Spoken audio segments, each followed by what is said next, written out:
ಹೋರಾಟ ಮಾಡಕತ್ತೀವಿ. ಸರ್ಕಾರದಿಂದ ಯಾವುದೇ ಸ್ಪಂದನೆ ಬರಲಿಲ್ಲ.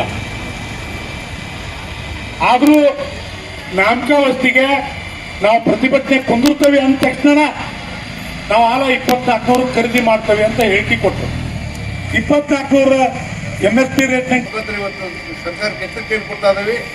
ಹಾವೇರಿ ಜಿಲ್ಲೆಯಲ್ಲಿ ಡಿಸಿ ಕಚೇರಿ ಮುಂದೆ ರಾತ್ರಿ 8 ದಿನ ನಾವು ಪ್ರತಿಭಟನೆ ಮಾಡಿದ್ವಿ. ಹಂಗೆ ನಾಮಕಾವಸ್ತಿ ಉಸ್ತುವಾರಿ ಮಂತ್ರಿ DC ಮಾಜಿ ಮುಖ್ಯಮಂತ್ರಿ ಬೊಮ್ಮಾಯಿ ಸಾಹೇಬ್ರವ್ರು ಬಂದ್ರೆ ನಾಮಕಾವಸ್ತಿ ಆತ. ಅದು ನಾವು ಇಷ್ಟು ಹೋರಾಟಕ್ಕೆ ಮಾಡಿದ್ದಕ್ಕೆ ಒಬ್ಬ ರೈತರಿಗೆ 5 ಕ್ವಿಂಟಲ್ ತಗೋತೇವೆ ಅಂತೇಳಿ ಆದೇಶ ಮಾಡ್ಯಾನ ಸಿದ್ದರಾಮಯ್ಯ ಸರ್ಕಾರ 5 ಕ್ವಿಂಟಲ್. ಆ ಸಿದ್ದರಾಮಯ್ಯ ಆದೇಶ ಮಾಡಿದ್ದು ಏನು ಕಾಪಿ ಇತ್ತಲ್ಲ ಇವತ್ತು ಸುಟ್ಟು ಹಾಕಿದ್ವಿ. ಅದಕ್ಕೆ ನಮ್ಗೆ ವಿರೋಧ ಐತಿ. ಪ್ರತಿಯೊಬ್ಬರು ರೈತರು 20 ಕ್ವಿಂಟಲ್ ತಗೋಬೇಕು.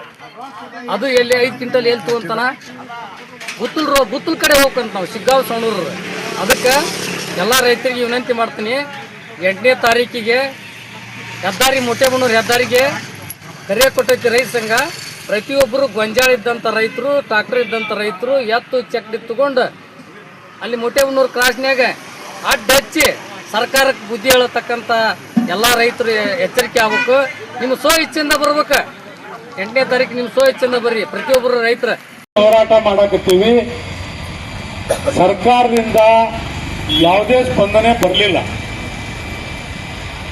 ಆದರೂ ನಾಮಕಾವಸ್ತಿಗೆ ನಾವು ಪ್ರತಿಭಟನೆ ಕುಂದಿರ್ತೇವೆ ಅಂದ ತಕ್ಷಣ ನಾವು ಆಲ 2400 ಖರೀದಿ ಮಾಡ್ತೇವೆ ಅಂತ ಹೇಳಿಕೆ ಕೊಟ್ಟರು.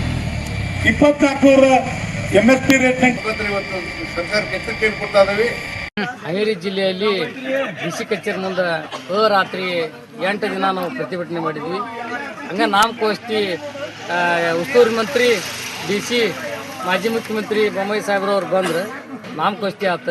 ಅದು ನಾವು ಇಷ್ಟು ಹೋರಾಟಕ್ಕೆ ಮಾಡಿದ್ದಕ್ಕೆ ಒಬ್ಬ ರೈತರಿಗೆ 5 ಕ್ವಿಂಟಲ್ ತಗೋತೇವೆ ಅಂತೇಳಿ ಆದೇಶ ಮಾಡ್ಯಾನ ಸಿದ್ದರಾಮಯ್ಯ ಸರ್ಕಾರ 5 ಕ್ವಿಂಟಲ್. ಆ ಸಿದ್ದರಾಮಯ್ಯ ಆದೇಶ ಮಾಡಿದ್ದು ಏನು ಕಾಪಿ ಇತ್ತಲ್ಲ ಇವತ್ತು ಸುಟ್ಟು ಹಾಕಿದ್ವಿ. ಅದಕ್ಕೆ ನಮ್ಗೆ ವಿರೋಧ ಐತಿ. ಪ್ರತಿಯೊಬ್ಬರು ರೈತರು 20 ಕ್ವಿಂಟಲ್ ತಗೋಬೇಕು. ಅದು ಎಲ್ಲಿ 5 ಕ್ವಿಂಟಲ್ ಎಲ್ಲಿ ತಗೊಂತಾನ ಗುತ್ತಲ್ ಕಡೆ ಹೋಗ್ಕಂತ ನಾವು ಶಿಗ್ಗಾಂವ್ ಸವಣೂರು. ಅದಕ್ಕೆ ಎಲ್ಲ ರೈತರಿಗೆ ವಿನಂತಿ ಮಾಡ್ತೀನಿ, 8ನೇ ತಾರೀಕಿಗೆ ಹೆದ್ದಾರಿ ಮೊಟ್ಟೆಬಣ್ಣೂರು ಹೆದ್ದಾರಿಗೆ ಕರೆ ಕೊಟ್ಟೈತಿ ರೈತ ಸಂಘ. ಪ್ರತಿಯೊಬ್ಬರು ಗೊಂಜಾಳ ಇದ್ದಂಥ ರೈತರು, ಟ್ರಾಕ್ಟರ್ ಇದ್ದಂಥ ರೈತರು ಎತ್ತು ಚಕ್ಡಿ ತಗೊಂಡು ಅಲ್ಲಿ ಮೊಟ್ಟೆಬಣ್ಣೂರು ಕ್ರಾಸ್ನ್ಯಾಗ ಅಡ್ಡ ಹಚ್ಚಿ ಸರ್ಕಾರಕ್ಕೆ ಬುದ್ಧಿ ಹೇಳತಕ್ಕಂಥ ಎಲ್ಲ ರೈತರು ಎಚ್ಚರಿಕೆ ಆಗ್ಬೇಕು. ನಿಮ್ಮ ಇಚ್ಛೆಯಿಂದ ಬರ್ಬೇಕು. 8ನೇ ತಾರೀಕು ನಿಮ್ಮ ಇಚ್ಛೆಯಿಂದ ಬರ್ರಿ ಪ್ರತಿಯೊಬ್ಬರು ರೈತರ.